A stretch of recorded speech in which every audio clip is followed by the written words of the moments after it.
పరిస్థితుల్లో మనం ఉన్నాం. బైబిల్లో ఇద్దరు ధనవంతులు ఉన్నారు, కొత్త నిబంధనలో పాత నిబంధనలో. కొత్త నిబంధనలో ఉన్న ఆ ధనవంతుడు తనకున్నటువంటి వ్యవసాయం మంచిగా జరిగించుకొని, పంటలు పండించుకొని, గుడ్లు నింపుకొని తన ప్రాణంతో మాట్లాడుతున్నాడు, నా ప్రాణమా సుఖించు అంటున్నాడు. ప్రాణంతో మాట్లాడితే ఏమంటున్నాడు? యు ఎంజాయ్ చేయి నువ్వు. కానీ పాత నిబంధనలో ఒక ధనవంతుడు ఉన్నాడు, ఆయన అంటున్నాడు, నా ప్రాణమా సన్నుతించు. దేవునికి స్తోత్రం కలుగుతుంది. ఈరోజు మన ప్రాణం ఏం చెప్తున్నాం మనం? ఒక ధనవంతుడు చెప్తున్న మాట, నా ప్రాణమా సుఖించు.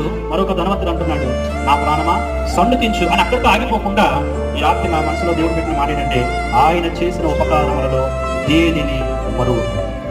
మర్చిపోవటం అనేది చాలా భయంకరమైన విషయం మానవ జీవితంలో. కొన్నిసార్లు మరుపు కొన్ని విషయాలకు ముందుగా పనిచేస్తుంది, అన్ని విషయాలకైతే కానీ కాదు. అయితే ప్రియులారా, దావీదు ఈ మాట చెప్తున్నాడు, ఏమని అంటే, ఆయన చేసిన ఉపకారాల్లో దేనిని మరువకము. ఎందుకు అలా చెప్తున్నాడంటే, తన ముందు ఉన్న పితరులు 78 కీర్తన 11వ వచనంలో రాయబడుతుంది, ఆయన క్రియలను ఆయన వారికి చూపిన తన